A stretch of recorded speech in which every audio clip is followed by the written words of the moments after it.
Juicy video. Today we are going to talk about something that can help you add a moat around your products, a tiny bit or a huge bit, depending on how you do it. We are going to talk about bundling, we are going to talk about the brand registry, we are going to talk about trademark a little bit. We are not going to dive too deep into it, we are going to stay surface level a little bit.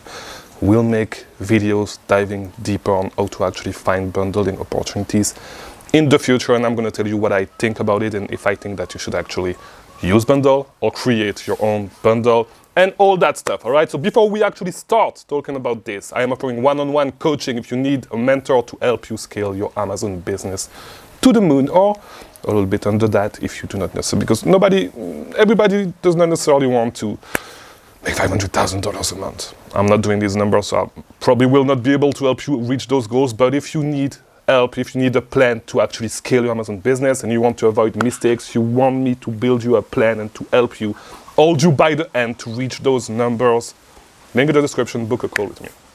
Second link you're going to find in the description, Discord server. We have a Discord server. It's the best place to network and meet other people selling on Amazon as well. All right, it is one of the things that is going to help you get ahead. Come on a Discord server, talk in general, ask a question if you have some, answer people question, because this is how you start building rapport with people. This is why I have this channel. This is why I know I have so many friends in the industry.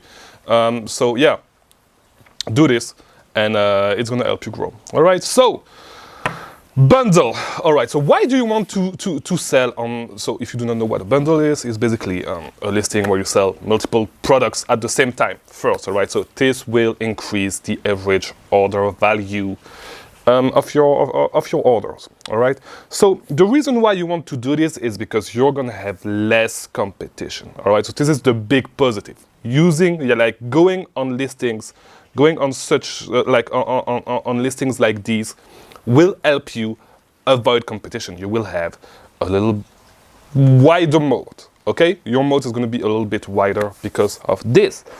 So you may have noticed that there's multiple types of bundles. All right, so you have bundles with the same products, so multi-packs of the same products, which usually when you see a product, all right, a listing with 1 unit of a product and a listing with 2 units, 4 units, 6 units, usually the more units they have, the less competition there is, all right, because people do not want to. It's more work, all right? It's just more work. And even if you are not prepping yourself, it costs you a tiny bit more to do multi-pack, all right? So a great, for a lot of beginners, if you are prepping your items yourself, if you stick to bundles that are under like $20, it's usually going to be you're going to have way less competition, because the people that are running at scale, and I've said it multiple times, people that are running this business at scale are not going to be able to compete with you with those cheaper, those bundles that are on the cheaper side, because they probably work with a prep center.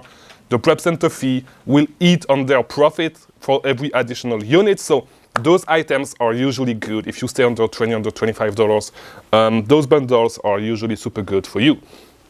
So you want to look at them. But there's more types of bundles. And as I said, we are going to talk about trademarking.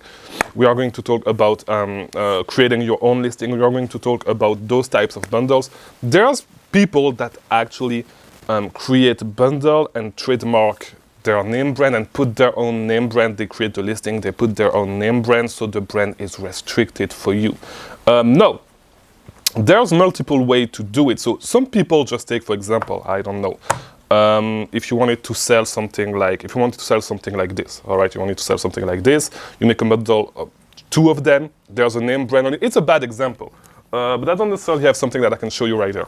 But let's say it's a phone. Let's say it's a bad example. All right. Let's say I wanted to sell this mug. All right, which is branded, which is a Nike branded mug. All right.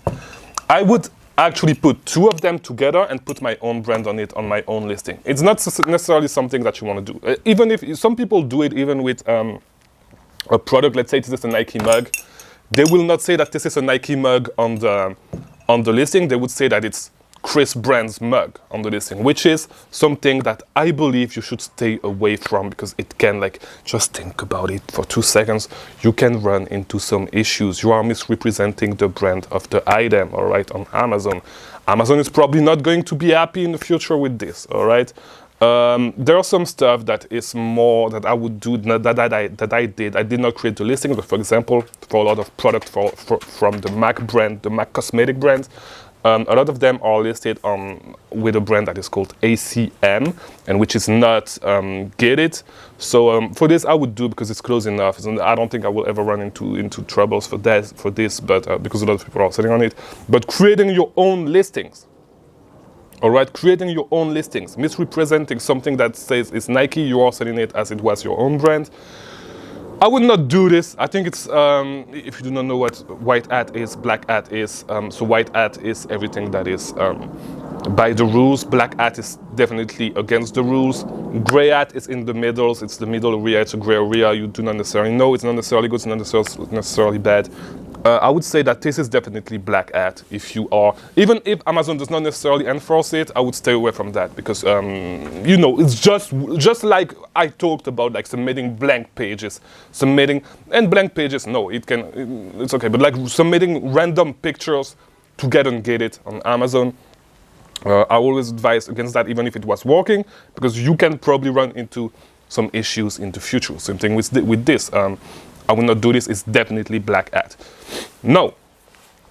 Some people, what they do is that they create a bundle, and so, for example, they would have this Nike mug, they would have another product from the Nike brand or from another brand, and they would add a pen to the bundle, a pen with their own brand, and they would actually list this bundle on.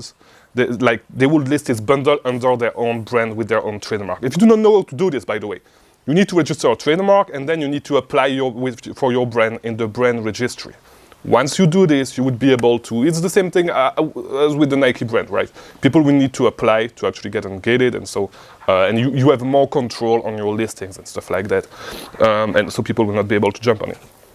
So, because of this, and there are some people that actually do those bundles on generic listings. If you do this, do not do it.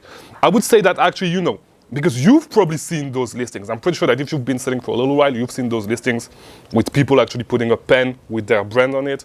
I'd say it's not black hat. It's not necessarily white hat, because you are still trying to circumvent the rules a little bit, because it's definitely, and I do not really know about the legality of this. It may be allowed, it may not. I'd say it's way safer if you have actually like a product from your brand and you put it under your brand. No, you will actually have way less competition. If you actually choose a product that sells super well, you can dominate the listings, sell at a high price, have no competition, and people are not going to buy pen for you, from you to actually do this. I'd say it's way safer to do this, and it can actually build a wider moat around your products. No. Would I do this personally? No. Why? Because the reason why I'm doing online arbitrage, if I wanted to do stuff like that, to be honest, I'd rather do private labeling. The reason why I'm doing online arbitrage, and the reason why I think you are doing online arbitrage, is because you want to flip your capital fast. You want to flip product that sells fast to build your capital further and actually jump into other business model. I don't think that online arbitrage should be a finality in itself. Yes, you can scale it a lot, but the strength of online arbitrage is that you can flip your money fast, and so creating your own listings, doing all that stuff, I'd rather do other business model instead of doing this, instead of having my business working around that, right? The reason why I'm doing online arbitrage is because I can flip my money fast, I can work from anywhere in the world. If I wanted to have some headache with creating listings, doing all that stuff, yeah, I would do private labeling. That's it. For that reason, I'm not creating a listing. I've never created a listing for online arbitrage, and I don't think I ever will. Yes, it's a great strategy that can help you build a moat around your products, but if you are good at sourcing, there's just so much opportunities. This is the thing. There's just so much opportunities with fast flipping products with online arbitrage that I don't see a reason why, right now at least, I would look at other, like I would look outside of that bubble, because there's just so many opportunities in that bubble for me right now, and I do not even have enough money to actually spend my money on all those opportunities right now. So why would I look at creating listings? This is how I see it, and I think that this is how you should see it as well. Just get better at sourcing. I have a whole set of videos, I have a whole playlist on sourcing. Watch this whole playlist and just get better at sourcing, find those products, flip your money fast. I think that this is the name of the game with online arbitrage. Flip your money fast, flip it fast, grow your capital, and move to some other venture. You can still run online arbitrage if you want, but if you want to do stuff like that, there's way, like, it's not worth it in my opinion. No, working with bundle when you start, as I said, with bundle on the cheaper side of thing, is going to help you a lot. As I said, you're gonna avoid price tanking way more by doing this. Sometimes you're gonna find products that are unrelated, that are related a little bit one to the other, but you're gonna find those opportunities that you will have to do some extra stuff, like pick up stuff in store or go in store to buy some stuff. I will not tell you exactly what product, because I may still sell those products when I get back to the US, but you see that with a lot of beauty products, with some small accessories on the side that you will only be able to find profitably by picking it up and using a pickup discount coupon at some stores, stuff like that. So those opportunities are the opportunities that you want to use once you want to grow, actually. If you want to grow when you do not have a lot of capital, you have little money, you want to flip your money fast and avoid the big guys. This is where you want to focus at, all right? So I hope this video was helpful. As I always say, I release a new video every single day about selling on Amazon. Until the end of the year, at least. Maybe we will go for a second year of doing this. I don't know, I'm tired. We'll see. Let me know in the comments if I should go for a second year. Once this year is done of daily posting. We'll talk more about that in the future video. So I'll release a new video every single day. Thanks for watching. Watch these other videos on the screen if you want to keep learning about selling on Amazon. That's it for me for today. Thanks for watching. I'll see you tomorrow.